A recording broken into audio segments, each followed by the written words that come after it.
Hello, welcome to today's episode of Juicing the Numbers. I am your host, Joshua Tracy. And I am Corwin Heller. And Corwin, today we'll be talking about your NFL mock draft. Oh, I can't wait. I'm so excited to talk about this and get everything wrong. Because that's the way it works. Yeah, well, luckily you don't have to wait long, because that's all we fucking got. Actually, before we get started, I'm going to play an ad from our friends over at Sports Trebuchet. Do you like to talk about sports? Do you like podcasts? Do you like talking about professional wrestling? Do you like medieval weaponry? Then check us out at Sports Trebuchet on Twitter or listen to us, Sports Trebuchet on iTunes, Google, Spotify, or anywhere you listen. What's up? All right, we're back. Corwin? Yes. What do you got? Just want to dive straight into it?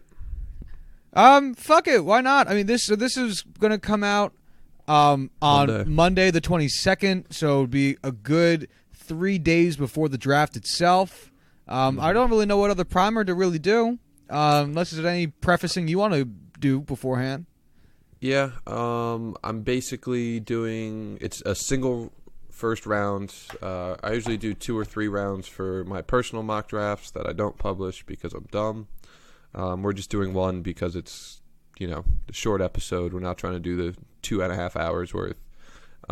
No trades. I do a couple every now and again where I include trades, but not going to do that with this, just to keep it straightforward since it's the first one we're doing.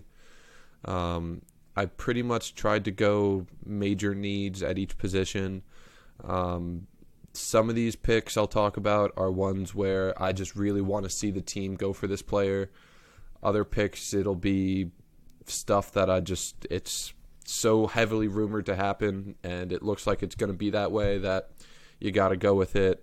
I'll clarify what's going on depending on the pick. So let's just jump right into it, I guess. All right, so first overall pick, round 1, pick 1. Tell me about it.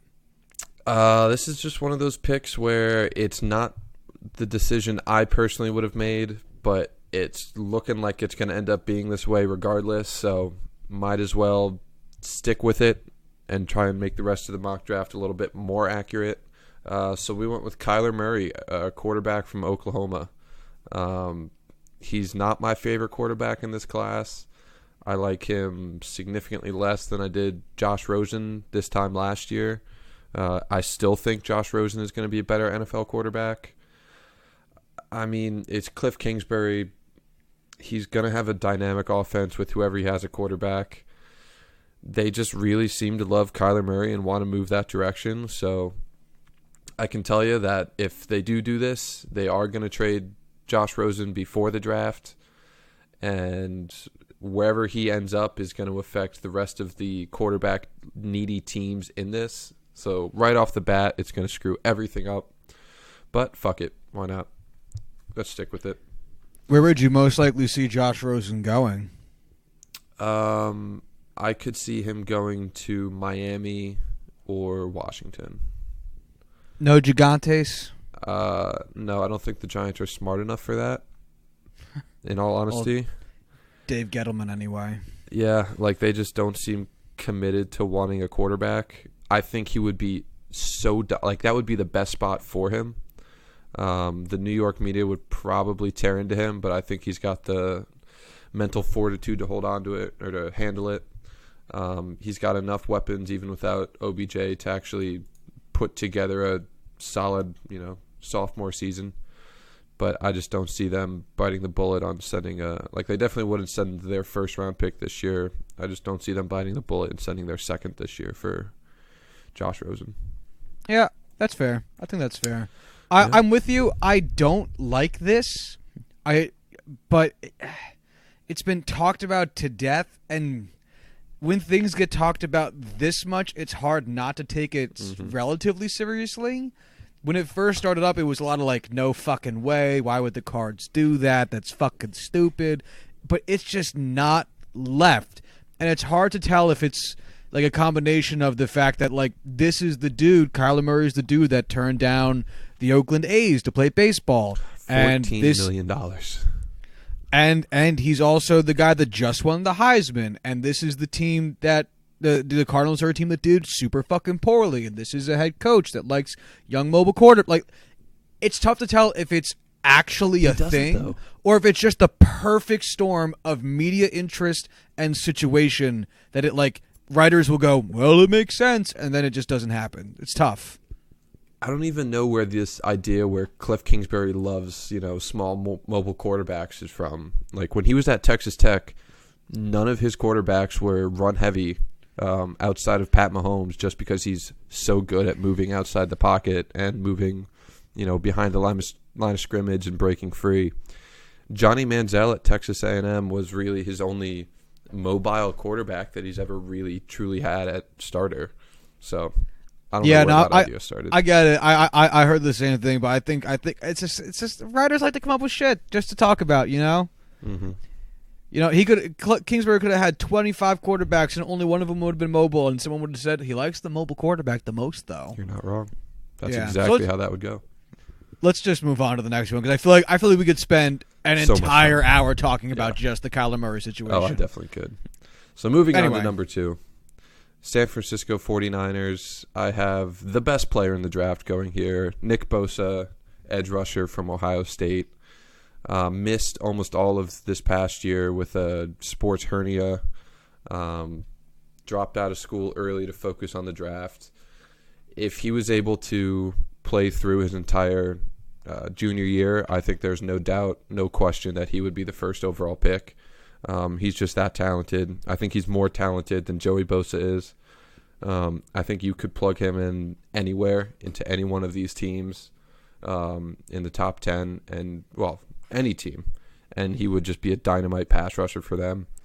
I think this is just San Francisco having the best player in the draft fall to them. If Arizona does go with Nick Bosa first overall and they are just bluffing with Kyler Murray, I could very easily see San Francisco trading out of this pick, or at least attempting to. Yeah, I don't really know what to say about it because, you're right. This is the best player in the draft, and it's the second overall pick. So, yeah. I'm sad because I want him on the Jets, who have the next pick. But there's no chance he falls to number 3. Unless someone offers, a king's ransom to move up to number 2 for a quarterback, or unless the Niners pull some last year's Giants bullshit and don't take the player that fits their needs the best and end up taking some random ass non-impact position like running back second overall. I could absolutely see the 49ers attempting to draft Saquon Barkley at 2 overall. We're gonna draft writing his name on the card and just seeing if anyone would notice. Yeah, well, it's like that year that I joked everyone was just going to draft Mitch Trubisky. Exactly. Anyway, so give me the number 3. All right, Josh, since you're a New York Jets fan, you're a little more into their wants and needs. If you could have any position drafted here, where would you want to go? Or any player, if you happen to know any that you specifically want? I'm going to have to just agree with what you said here in the Josh Allen pick. I know that there's been a lot of Jets fans talk about Quinnen Williams, which I understand and respect, but if we are going to go defense, I'm sick to death of drafting interior linemen. Give me a guy on the edge. We have not been able to set. Do you know how tired I am of seeing opposing team quarterbacks like Ryan Tannehill, like not good quarterbacks on their feet, running all over the field because we have the incapability of setting a fucking edge? I want an edge rusher. I want an actual guy who can, even if he's not getting the sacks that we've been missing for the past few seasons, to at least be a presence to help set the pocket so that the other interior linemen that we have on the team can do a better job. Give me Josh Allen. So I feel you. I feel like picks 3 and 4 here are basically just whichever one gets taken at 3, the other one's going at 4. With Josh Yeah. Allen, I have going to the Jets, and Quinnen Williams, who I have as the number 2 player on my board, going number Plus, 4 don't you to want Oakland. Josh Allen to sack Josh Allen twice a year? That would be fantastic. Right? That the meme potential alone. I know. Um, Or if Josh Allen catches like a pick 6 off of Josh Allen. I mean, it's endless, the possibilities. so basically what this comes down to is whether or not you want your pressure to come from inside defenders or an edge rusher. It's really just preference for defensive coordinators. I gave Josh Allen to the Jets because what's the guy's name? Greg Williams does focus more on edge rush than he does interior line rush. Just in what I've seen with his formations, these guys could both end up being the same caliber of player, although I would give Quinnen Williams a much higher floor. I think you could be a poor man's Aaron Donald with more size. He's just shown a knack at being able to just be a disruptive force on the inside. So it really just comes down to preference for picks 3 and 4. Like, Oakland doesn't have bad defensive tackles. Like, they have a good interior line, but Quinnen Williams is so disruptive and such a good player. They just need bodies. They just need the best players they can get in Oakland, and that's why I got them going Quinnen.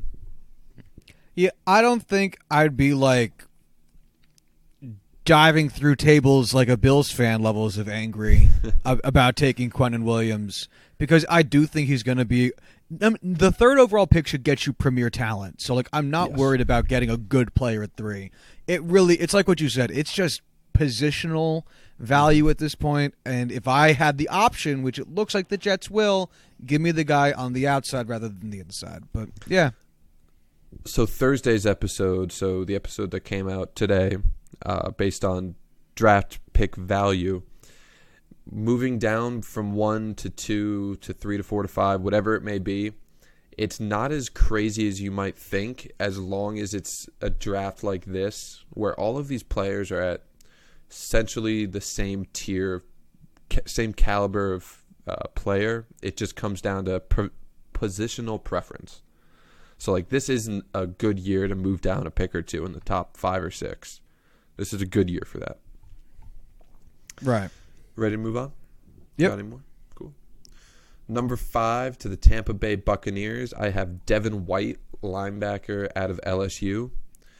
Tampa Bay just lost themselves a pretty damn good linebacker in Quan Alexander. And why not give them another top player on my board in Devin White, who is just an absolute dynamite lightning rod of linebacker.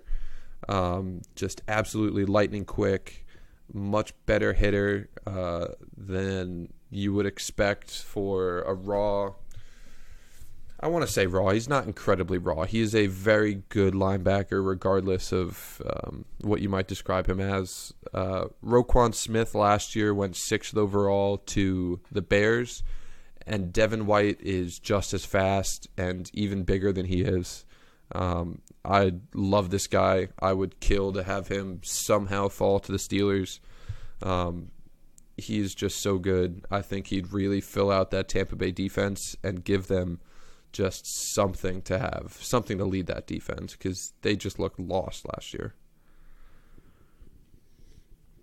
Yeah, I think whoever they take, it's going to matter because, I mean, players matter, but it's not going to matter nearly as much as, like, the coaching turnover that the Tampa Bay just experienced by hiring Bruce Arians, and they demoted their old head coach to their OC, and they brought in Todd Bowles as their DC.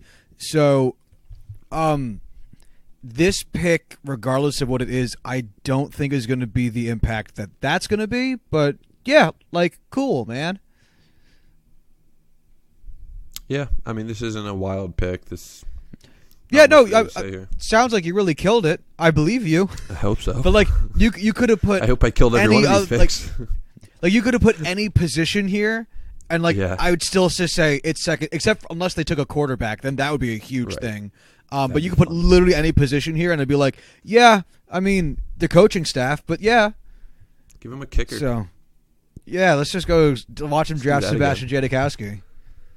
Let's move on because this one's going to be a lot more to talk about. I'm excited for this one. New York Giants. This is one of those picks where I don't even know if this is going to happen. I don't even expect this to happen. I just fucking hope it happens. I have them taking Dwayne Haskins, quarterback from The Ohio State University. I feel like I have to wash my mouth out with soap after saying The Ohio State. I have him as my top quarterback. I think he's a very good pocket passer. Like Stephen A. Smith says, he's more of a runner than a passer, which is a joke, by the way. He is very much not. I think he's really the only franchise caliber quarterback that you can really trust to be a just above average quarterback for the next 10 years. I think he would do really well in New York. He has the mental makeup that would thrive there. I would have loved to see him throw to Odell Beckham Jr., but oh well. I don't know what else we could do here. Just please draft a quarterback. If the Giants don't draft this QB and they don't trade for Josh Rosen, I don't know what the fuck to even make of that organization anymore. I mean, they, in the span of like 2 seasons, have gone from one of the most respected franchises in like NFL history to being a fucking laughingstock. It's so bad. And it's not even, and I'm not even saying that as just like recency bias because of like Eli, because before that, I mean, they were like a top-notch, at least in terms of like, the intangible class organization forever, and they have just been a bungling mess for the last 3 seasons. They need to take a quarterback to get some kind of stability in that organization to start righting the ship. Because it's nonsense. They just need to focus in on what they want to do. Do you want to go for another Super Bowl this year? Fine, go for another Super Bowl this year. But actually fucking commit to it. I mean, you just traded Odell, so there's no way that you actually are trying to go. And Olivier Vernon, for what that matters. Right. If you're going to trade those guys and you're actually going to commit to getting more draft picks and building up your team, you need a quarterback. So hopefully those trades were enough to push them over the edge to convince them. If not, I'm sorry, Giants fans, but there's not much hope with Dave Gettleman behind those doors in New York. He's still going to get another job, though. They always do. Of course he will. Oh, yeah. It's a boys' club. Anyway. Moving on, we have the Jacksonville Jaguars, who I originally had taking a quarterback. Now that Big Dick Foles is there, they don't need that. And instead, they need people for him to pass it to. So with no real wide receivers that I would take in the top 7, top 10 picks, I took the next best thing in the top tight end on the board, and a player who is still very much good enough to go top 7 in TJ Hawkinson out of Iowa. This guy, just think Travis Kelce, sorry. Okay. He's not as explosive or dynamic as Gronk was, but then again, no one is. But he's a dynamite pass catcher. He can block. He's shown that ability. He's just an all-around effective tight end that could be Pro Bowl for the next 10 or so years. Cool. Yeah. Again, not a sexy pick, but is what it is. Not even the pick. It's just the Jaguars. Yeah. I mean, it's going to be a weird.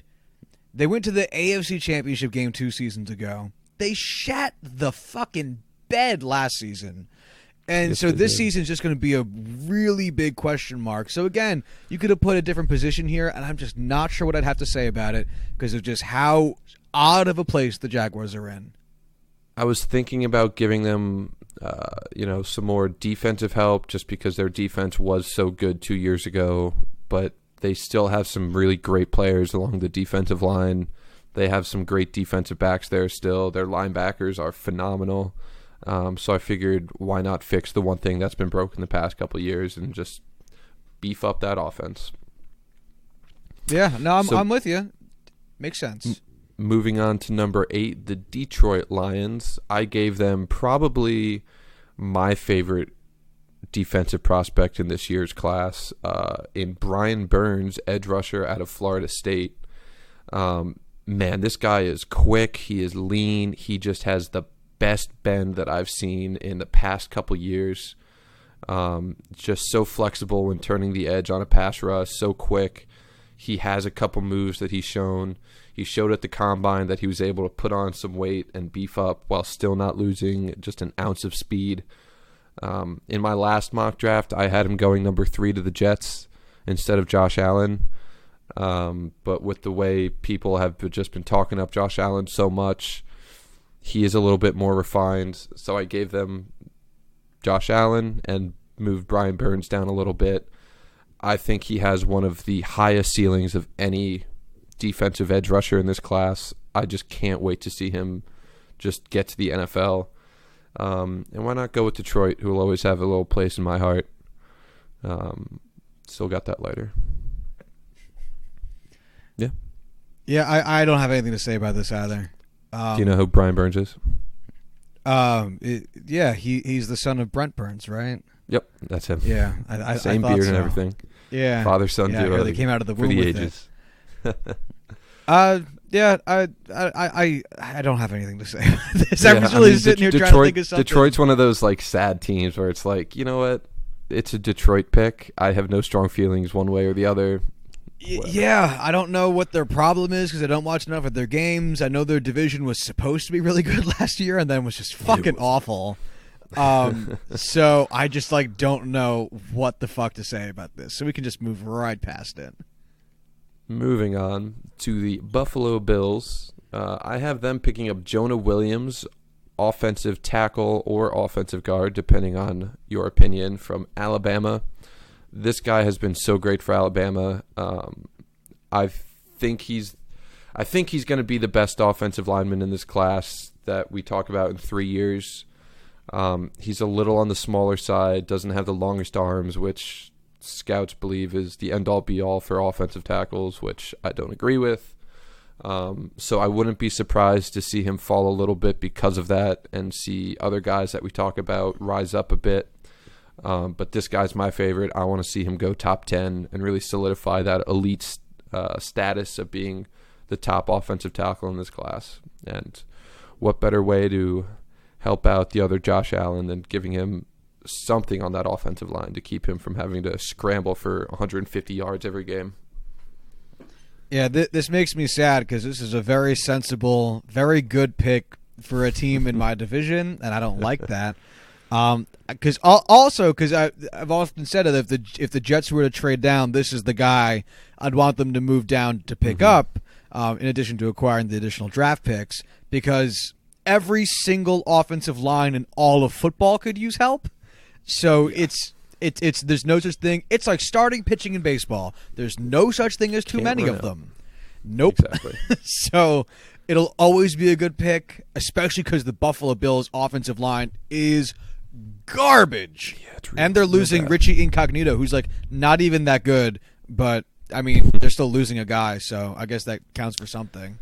So yeah, honestly, if the Jets took this guy at 3, I wouldn't consider it a reach. I would still think that the Jets fans should be content that they took a nice, solid pick at 3 with Jonah Williams. If they took him at 3, I'd be surprised but not mad. Yeah. But yeah, that's all I got to say. So moving on, we have Denver at 10, taking what was presumably the top overall pick heading into the season this year, in Ed Oliver, defensive lineman out of Houston. He was so dominant over the past couple years at Houston. He declared for the draft 2 years ago. Basically after the 2017 season, he was like, all right, I'm going to play in 2018, and then I'm going to the NFL and declaring. And there's nothing you guys can do to stop me. He could have been a top 5 pick back then. He probably could still be a top 5 pick this year. He had some injuries this year that held him out for most of the season, but man, he could be such an electric player. I compare him a lot to Ndamukong Suh. He could be that level. He really was in consideration, like Suh, for the Heisman Trophy at one point, which is how special of a defensive player he is. And Denver could really use the defensive help along that line. I don't think that they're going to take a quarterback here because they have Joe Flacco now, and he's elite. So why would they? Plus, I don't think John Elway is a very good GM. So, well, it's weird. He's great at drafting defensive players, and then literally not good at any other aspect of his job. Which you would be so surprised with if you actually if you didn't know who John Elway was and someone explained it to you, it wouldn't make any sense in the world. Yeah, Hall of Fame quarterback John Elway can't draft quarterbacks, can't draft wide receivers, can't draft running backs, but can draft the fuck out of a defense. So in that respect, this pick also just makes tons of sense because of the positional need and who the guy is drafting him. It feels weird because I feel like they really should start taking offensive talent at a high position so that they have some. Because they don't. You gotta have some at some point. Because they traded away Demaryius Thomas and they lost Emmanuel Sanders. So who the fuck did they got? They got nobody. Yeah, exactly. So I don't even. They got Deshaun Hamilton, Penn Stater. I don't even know who the fuck that is. No, so that makes me sad. Yeah, I mean, they're fucked. giving them. That's basically what they're at. They're fucked. The Chargers are good. The Chiefs Oakland are bottomed good. out way before them. The Kansas City Chiefs are going to be good.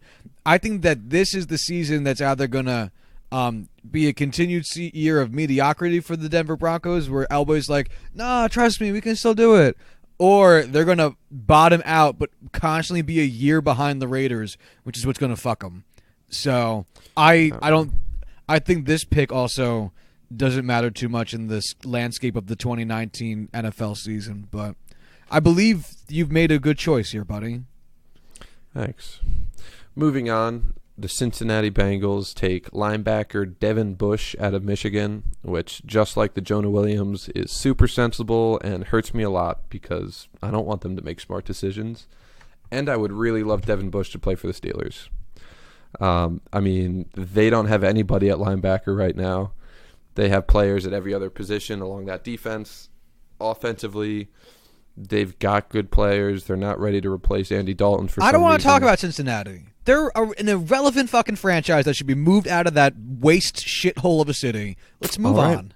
Number 12, Green Bay Packers taking tight end Noah Fant out of Iowa. The second tight end out of Iowa to go in the top 12 this year.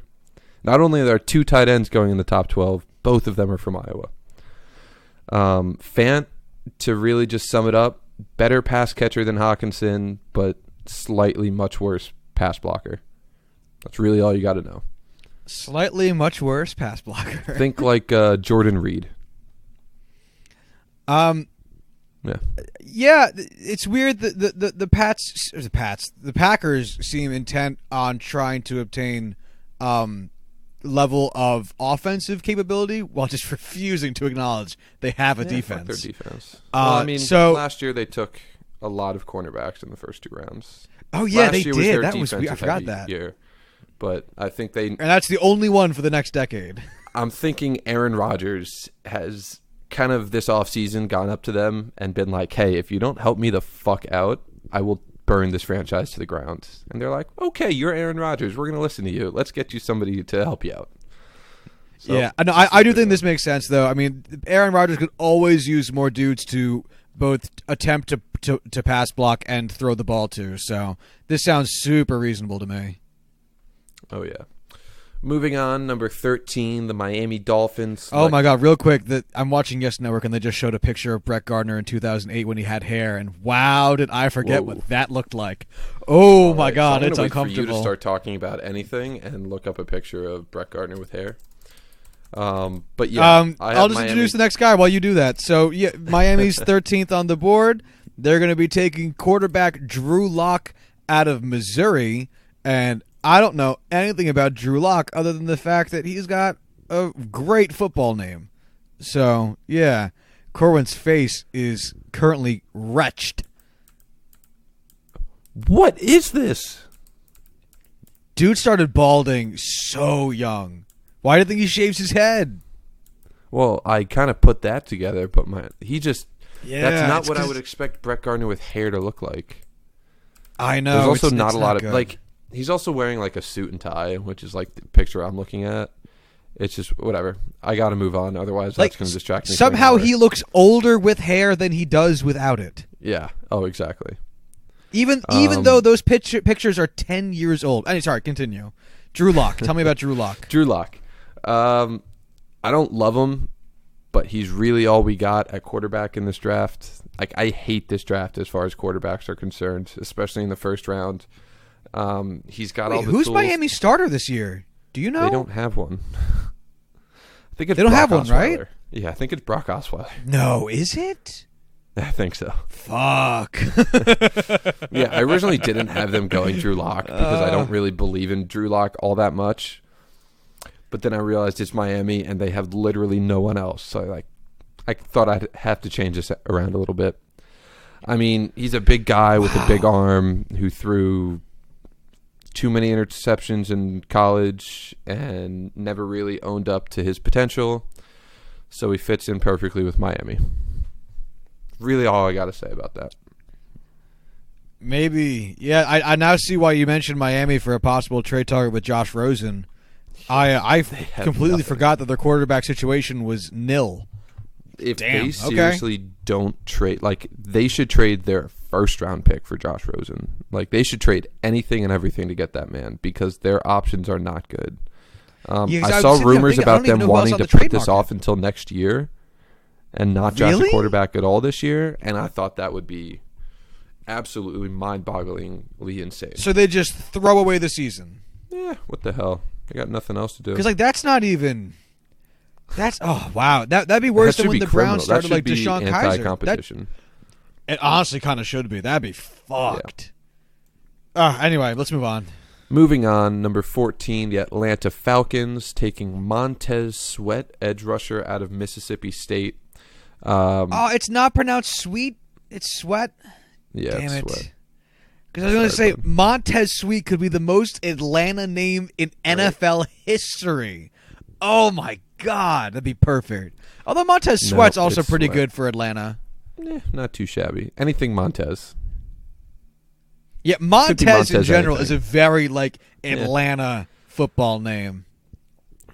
Regardless, this guy absolutely lit up the combine. Like, he ran, I want to say, like a 4.4 at like 240 pounds. I'll look it up. Actually, if you could look it up while I talk about him. He just was... What am I looking up? Montez Sweat's 40 time and weight, or just his combine stats. You could just do Montez Yeah, I can do Sweat that. combine. I gotcha. He also is one of these guys who just could absolutely dominate the NFL. He has such a high ceiling. Not quite as low of a floor as Brian Burns, but also not quite high of a ceiling. This is exactly what Atlanta needs on that defensive line. Vic Beasley is not getting it done at edge rusher. He would fit in and just be a difference maker from day one. He is 6'6", 260 pounds. He ran a 4.41 at in the 40-yard dash. He did 21 reps on the bench. He had a 36 even vertical, a 125 even broad. He ran a 7-second 3-cone drill, a 4.29 shuffle, 20-yard shuffle, and did not run the 60-yard shuffle. Those are absolutely phenomenal times all around. Like, this guy weighs 30 pounds more than Saquon Barkley and ran the same 40 time. Just as a reference. Like, he shouldn't be able to move the way he does. Just truly dominant. Speaking of dominating the combine, number 15 yes. for the Washington Redskins, we have DK Metcalf, wide receiver out of Ole Miss. In my post-combine mock draft, I moved this guy all the way up to number 5 or 4, I think it was, to Oakland, just because, man, big-ass wide receivers who run fast is just exactly what Oakland does. But it's very much so their target demographic there. Just, I'm not huge on the whole wide receiver in the top 5. I think, 10 to 15, 10 to 20 would be more of his range in reality. People talk about how bad his 3-cone drill was, but if you actually watch the tape, his cleat slipped and he actually fell down while running it, which is why it was so bad. I think he's going to be one of the most athletic wide receivers in the NFL next year. I just don't know if he has the route running polish that could really make him a dominant wide receiver from day one. I think he would instantly be Washington's best receiver, though, and I think that's what matters. I was going here. to say, yeah. Yeah, it really seems like Washington has just fucking no one to actually receive balls. So why not take a chance on a dude that has freakish athletic ability and see if you can't teach him the route running aspect, and in the meantime just enjoy the size and speed. Yeah, he's definitely going to be one of those guys who's going to be polarizing in the draft this year. Teams are going to love him or teams are going to hate him, but all you need is one team to love you to get picked. Moving on down to 16, we have Jawan Taylor, offensive tackle out of Florida. I actually thought about switching him and Jonah Williams with Buffalo. Taylor's just a much larger frame. I think he's like 6'5", 6'6", over 300 pounds by a good margin. Doesn't quite have the finesse that Jonah Williams does, but probably is the more prototypical offensive tackle in the NFL, and that's what a lot of teams care about. Carolina doesn't have much going for them on that offensive line, and you kind of saw it last year with Cam Newton getting beat up a ton. They really don't need much. They have their number one, number two wide receiver. They have Christian McCaffrey, which counts as kind of everything. They have holes on defense, but at the same time, offensive line is really their biggest need, so why not give them Jawan Taylor? Yeah, I mean, if you want Cam Newton to stay mobile, you're going to need to give him an offensive line, and that's not even just because he's going to need room to wiggle out of the pocket, but you don't want the guy that's risking getting, smashed up on the field when he runs to have to also deal with that possible reality when he's staying in the pocket, because Cam Newton is a decent pocket passer. So you want him to have an option to do both and not be taking hits in either field, So this makes sense to me, too. Yeah, I'm with you. So moving on back down to the New York Football Giants. Oh, that's right, because they have Cleveland's pick, right? They do. I initially didn't change it, but honestly, looking back, so when I sent this to you, I forgot that the Giants had this pick, and I just realized when I was talking about their pick earlier. And looking at taking this player, I thought, actually, that is even better if they went to the Giants. So at 17, I have Rashawn Gary, defensive lineman from Michigan. Just like Ed Oliver that we were talking about earlier, this guy was number one overall recruit coming out of high school. Just uber athletic, played every single position along the defensive line for Michigan, kind of just filling in wherever they needed it. Production-wise, didn't really live up to his potential, but he was also playing out of position at, I want to say, 3 technique for Michigan. There's really no other Tier 1 edge rushers for the Giants to take here, which is their biggest need. So why not just get the next best thing and get a guy that could play anywhere along that line for them in Rashawn Gary? Yeah, sure.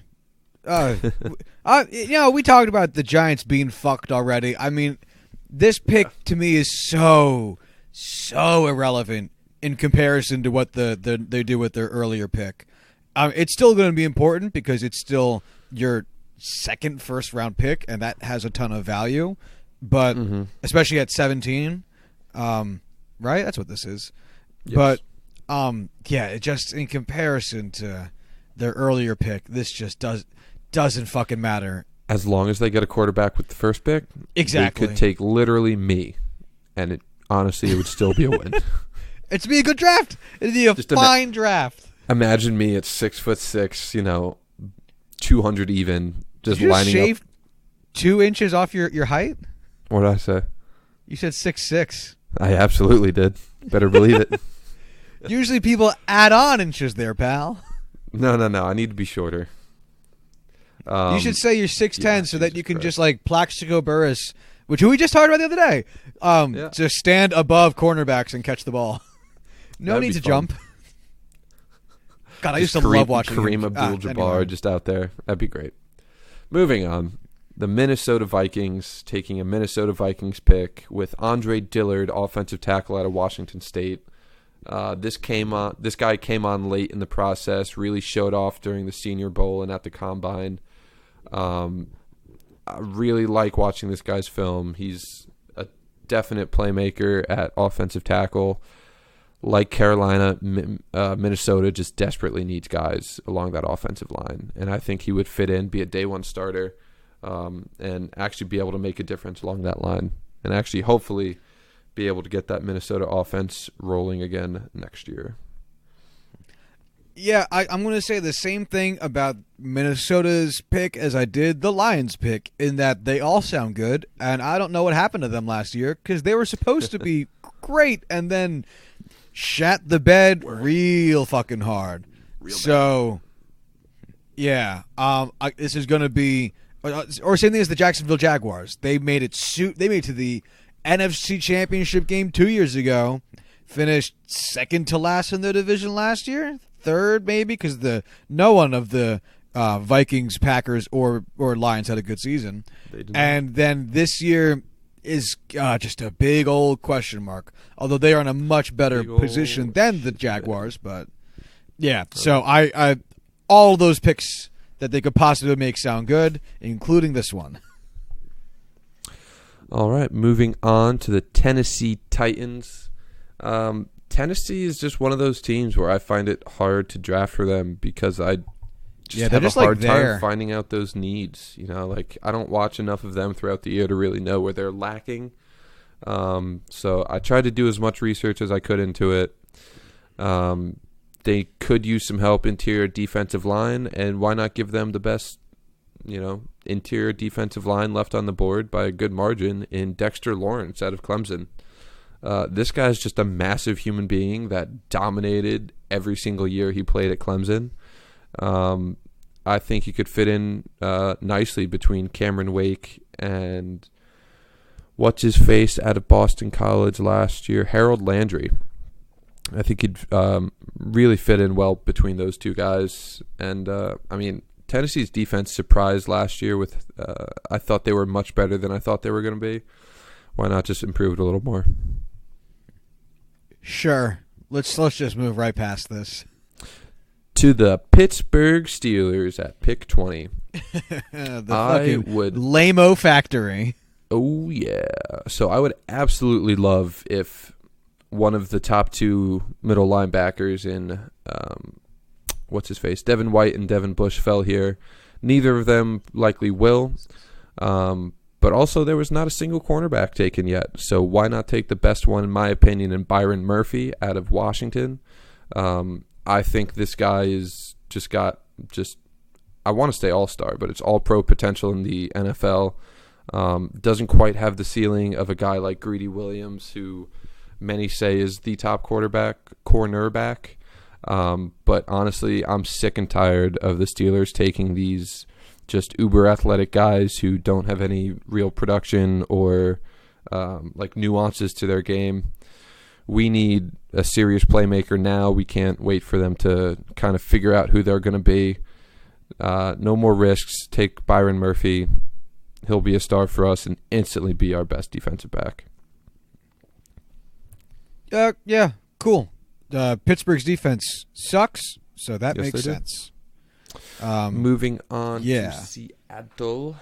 A guy that also recently has just caught fire as among scouts. Josh, I want you to say this name because I want to see how you pronounce it. Chauncey Gardner-Johnson. All right. I didn't know exactly how Chauncey was pronounced. I thought it was Chauncey. Really? Yeah, that's not a name you see a lot. Do you All know right, so anyone I named might Chauncey? be biased because but I grew up watching old movies. Like, I love old movies. And Chauncey is not an uncommon name in, old films. So that could be my bias right there. Especially thinking of Chauncey Gardner is actually the name of the lead character from Being There starring Peter Sellers. Just saying. His name is literally in the movie Chauncey Gardner. I physically felt my eyes glaze over. That's a great fucking movie, and Peter Sellers deserved to have won an Oscar for it. Nominated, but didn't win because of the blooper reel at the end. But that movie's amazing, and it's got Shirley MacLaine. Just fucking right, saying. So I'm actually going to change this to saying Oscar nominee Chauncey Gardner-Johnson. Oscar nominee Chauncey Gardner-Johnson, who is a safety out of Florida. This guy's just uber dynamic, could play. Dude, you said Uber like 3 times in the last 10 minutes. Did I really? Yeah, you said it a lot. All right, well, this guy is a very versatile player who could play anywhere. Do you know how many cliches scouts use when they talk about these guys? Like, oh, yeah. There's only so many synonyms for these words. It's not only that, but I also remember for the draft, the MLB draft last season, the White Sox were getting really tired of their scouts always comparing players to Hall of Famers instead of comparing them to just other. So they brought in water guns to the draft room so that they would spray anybody who compared an 18-year-old prospect to Ken Griffey Jr. So, yeah, I get it.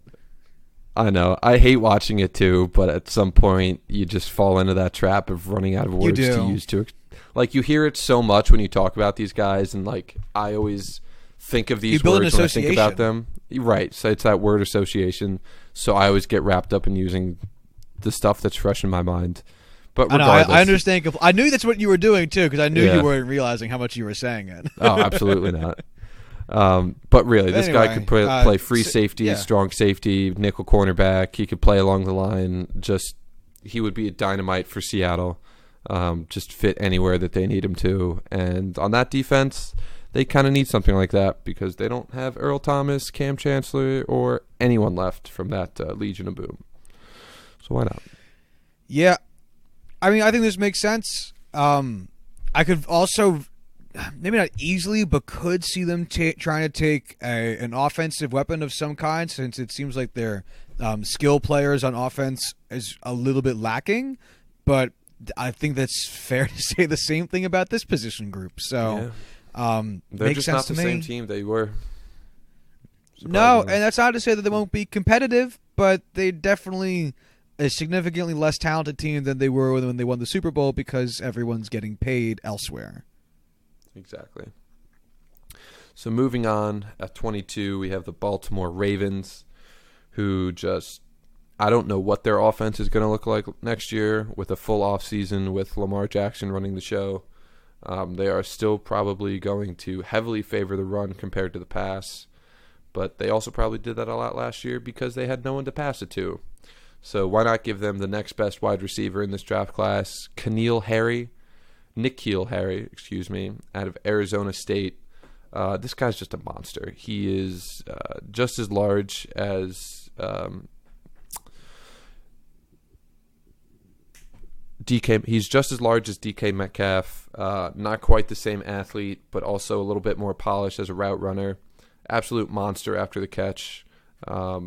I think he's going to have a very successful career, although I don't ever really see him being one of the top wide receivers in the NFL, which is good because he's going to play for Baltimore. Yeah, I don't give a fuck about Baltimore.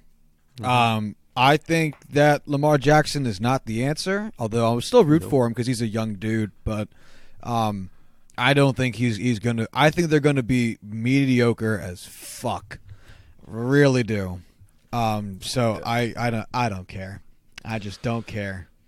I hate to say it, but I really do think Cleveland's just going to run away with this division next year, and it's going to hurt me so much. It certainly looks like they might, but tell me about Houston's pick. Houston, like most of these teams, just have nothing at offensive line right now. That is a fair point. Yeah.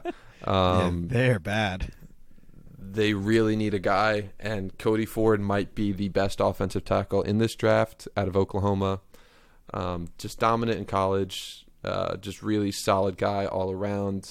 As far as a prospect goes, real safe pick for them. I don't think Houston needs to get fancy with this. Just take the best offensive tackle on the board. Yeah, I mean they showed a great propensity to Dwayne Brown. Oh, damn it. Sorry. They showed an ability to win and be offensively what's the word I'm looking for? Productive with a subpar offensive line. So honestly, yeah, I think that we said it earlier. You could never go wrong with taking more offensive linemen. Absolutely not. Always a good pick. Going down to 24, Oakland with their second pick of the night. I have them going with Greedy Williams, cornerback out of LSU, who very well may be the best and most dynamic cornerback in this draft. He's one of those guys who just showed these absolute bursts of production, was just phenomenal for short periods, but was never able to consistently pull it together. That's the big reason why I didn't have him going to Pittsburgh at pick 20, just because they needed a more safe pick. Oakland isn't looking to compete anytime soon, so they have a chance to really have this guy grow to being one of the top cornerbacks in the country. I don't know why I said that. That's a real big college cliche. But regardless, he could very well be one of the best cornerbacks in the NFL if he can put it all together. I have nothing to say about this either, honestly. All right, moving on down to Philadelphia. I probably could have had them go any other defensive position as well, just because they could really use it right now. They could really use, an offensive tackle to replace the 37-year-old Jason Peters. I never realized he was that old. But at safety, I just love Nazir Adderley out of FCS Delaware.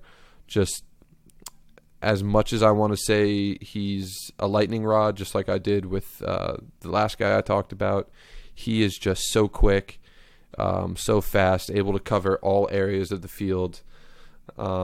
Probably if he was going to an FBS school, and especially if he was at a Power 5 or SEC school, he would be in talks to go in the top 15. He could really just be a playmaker for them.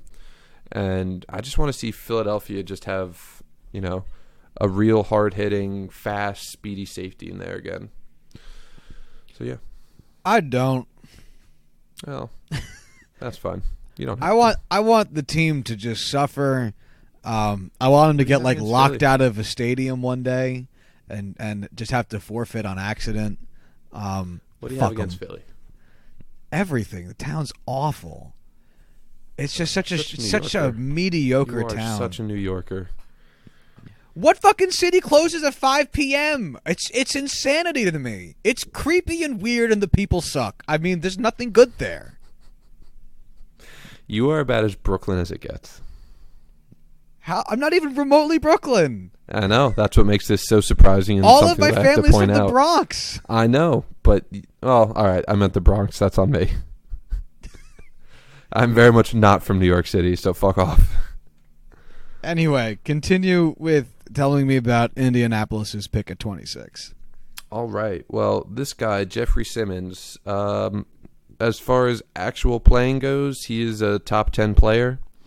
Tore his ACL earlier in the offseason, has a checkered past where he got into a bar fight and ended up some woman was hit. He has been absolutely fantastic on and off the field since then.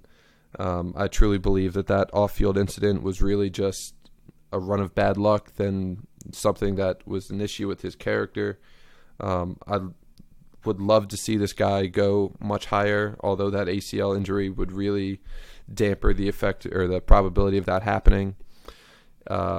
Indianapolis and Chris Ballard have kind of shown that they're fine taking a guy, waiting a year for them to really compete and really have that guy develop and be healthy. And if he can get healthy, this is a dynamite steal at 26. He's also a defensive tackle, if I didn't mention that earlier. But it doesn't really matter. Moving on down to 27. Yeah, I was going to say Indianapolis' offense seems to be fine. They just got fucked on defense last season. I mean, they gave up over 40 points to the 2018 Jets, which was fun for me, but not for the city of Indianapolis. So, yeah. Oakland's third pick, which they got from Dallas this year. I don't know if you know this, but Doug Martin and Marshawn Lynch are not the young dynamite. Starting over.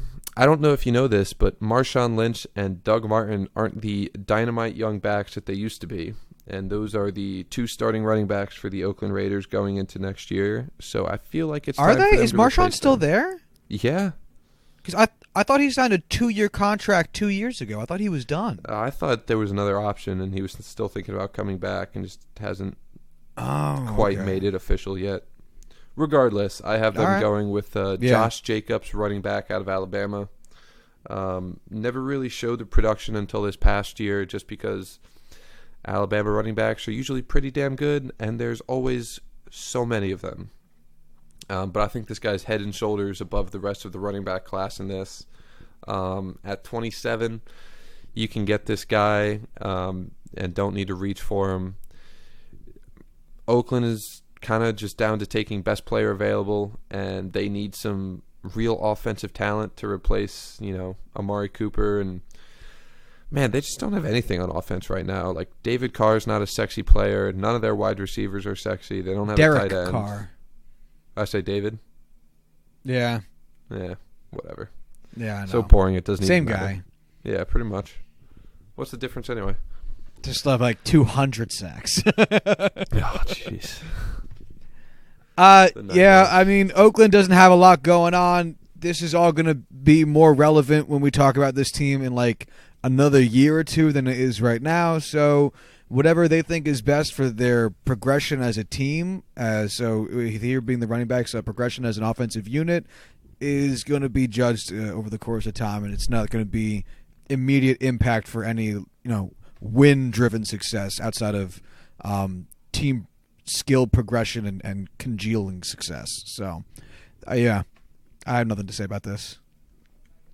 If they can leave this draft in the first round with Quinnen Williams, Greedy Williams, and Josh Jacobs, that's an A+ draft right there. I don't even need to see the rest of their picks. That would just be perfect for them. Sure. Number 28, the Los Angeles Chargers. Another team that just desperately needs a solid left tackle. So another late riser in the process, Dalton Reisner, an animal at the Senior Bowl, an animal at the Combine, offensive tackle out of Kansas State. Just a real solid pick, not super sexy. Yep, Easy. Nothing to say on my end. Mm-hmm. Moving down to 29, Kansas City needs to replace Dee Ford and Justin Houston. Why not take, a little bit of white chocolate, white boy supreme, Chase Winovich, edge rusher out of Michigan. I really thought this was just going to be one of those stereotypical white try-hard edge rushers who just wasn't athletic enough to really do anything in the NFL other than, average production for a while. But absolutely destroyed the Combine, lit it up, showed that he is just an A+ caliber athlete on par with the rest of them. And I think that's enough to push him into the first round. And I think he's exactly what Kansas City needs, just to provide some pressure on the edge. I don't even know what to make of Kansas City's defensive arrangement. It seems like the defense last year was just playing to the score rather than play to prevent the scoring. So if this can keep them from letting up 40 fucking points a game, cool. Because that seems to be the issue far more so than their offense, which was ridiculous last season. So, cool. Sounds good. Moving down to Green Bay, which they got from New Orleans at pick 30. I have them taking Jonathan Abram, safety out of Mississippi State. This guy's just a bulldozer. He's just going to hit you so hard, he'll knock you unconscious. He's a playmaker. That's kind of what Green Bay's defense needs. They have some good corners. They have some good players, spotted everywhere. They don't really have anybody to really just be a threat on all areas of the field, and I think that's what Jonathan Abram, not Abrams, brings. Yeah, it's not a sexy pick, but it works for Green Bay. Sure. Yep. moving on. Pick 31, Los Angeles Rams, Garrett Bradbury, center out of North Carolina State. The Rams don't really need much help at the tackles or guard positions, but they do desperately need a center. And why not take the best one in the draft who, if he was playing any other position along the line, would probably go 5-10 picks earlier.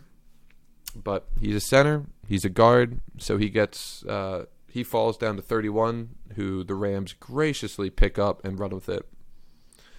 So why not? Sure. I expect right. there to be several Cadbury egg jokes by whatever team drafts him. God damn it, Josh. Moving on to 32, New England Patriots, those fucking bastards, replace Rob Gronkowski with Irv Smith Jr., tight end out of Alabama. Not quite as sexy as Noah Fant and TJ Hawkinson out of Iowa, but still a very good tight end in his own right. Kind of unfair that they can just replace Rob Gronkowski with another dynamite tight end. I'm now realizing I'm saying dynamite quite a lot this episode. I was going to say, you have said it a few times. Yeah. Sound like very 1950s here. Yeah, fuck it. You going to go to the sock hop after this? Oh, you know it. Going to go drink some pop? Yeah. Oof. Whatever. I really hope. Honestly, I hope this guy doesn't work out if he goes to New England. I just can't stand them having just superb tight ends just to fuck everyone else over every time we play them or anyone plays them. So, fuck you, Irv Smith. Hope you listen to this. He hasn't actually been drafted yet. Watch as he goes to the Steelers. He has by me. Oh, I would love him. Favorite player right there. Yeah, Irv, I love you. Of course he is. So that's the first round. Real quick, if other than a possible Rosen trade, would you see any of these draft picks changing hands prior to or the day of the draft? Yeah, I think in all likelihood, a safe bet of like 4 or 5 trades is pretty fair. But I mean, do you have any in mind in particular that you think would be a relatively safe bet? Like if you had to put money down that this trade was going to happen, what trade would you put money down on? I genuinely think the Giants and the Jets swapping picks would be a good idea. Maybe with San Francisco. I think Washington moving up to take a quarterback would work. Miami moving up for a quarterback. I actually don't think Washington would, only because I think they're cool with being bad with Case Keenum at the helm for a year. Yeah, I don't know. I think they'd be cool with, and then try to go for Tua Tagovailoa. I think that's how you say it. Yes. Next season. Tagovailoa. Just because I just don't think that they care right now, and they've got Keenum under the contract for one season, so fuck it. But I mean, next year's quarterback class looks to be the best, honestly, I've seen since I've started watching football. Jake Fromm, Jake Eason, Tua Tagovailoa. There's just so many fantastic quarterbacks next year that could all... Honestly, having 5 quarterbacks in the top 10 next year might not be the wildest thing. Give me one bold prediction for the NFL draft. Round 1. The Giants are going to fuck it up. That's not bold. You're right. That's not bold. A bold prediction? Man, I got to think for a sec. All right, my bold prediction while you're thinking is that the New England Patriots trade up to be in the top 20 somewhere. For what? I don't know. Just for anything? They're going to find something up there. I think if they make any trade, in all honesty, I think they trade their first and like next year's first for like... No. You're not arguing with mine. Year. You spend all those brain cells thinking about yours. You're right. I know. Honestly, I also didn't really get anywhere with mine. Name something stupid. Green Bay trading their 2 first-round picks for a top 8, top 7 pick and drafting a quarterback. Oh, that'd be hilarious. Oh, my God. Imagine if that'd Green be so Bay funny. Jumped, like, traded the Giants. with, like... Imagine they jumped the Giants. How fucking funny would that be? Exactly what I was going to say. Oh, that'd be so fucking funny. I would fucking love it. Oh, that's right, Voight. Sorry. Voight Homer. Yeah, that'd be great. I'd love that so much. Well, I think that's all right it for us. Yeah, Unless you got anything we'll else to talk say. about this. No, I don't. I'm good. We'll be recording our next episode before the NFL draft takes place, so we'll be talking about the results of the NFL draft Monday for Monday's episode, the 25th, or no, the 29th. The draft would be on the 25th. We'll look at the results, talk about that, talk about also the day 2 and 3 stuff that we're not going to get to here for sake of time and just honestly just interest. And yeah, we'll go over all of it then. I can't wait. I am so excited for the draft. I am best part scared. of the year for me. Yeah, well, it's never been mine because the Jets have always been able to fuck it up, so we'll see. Yep, Steelers have been doing that lately. Anyway. Yeah, let's get on out of here.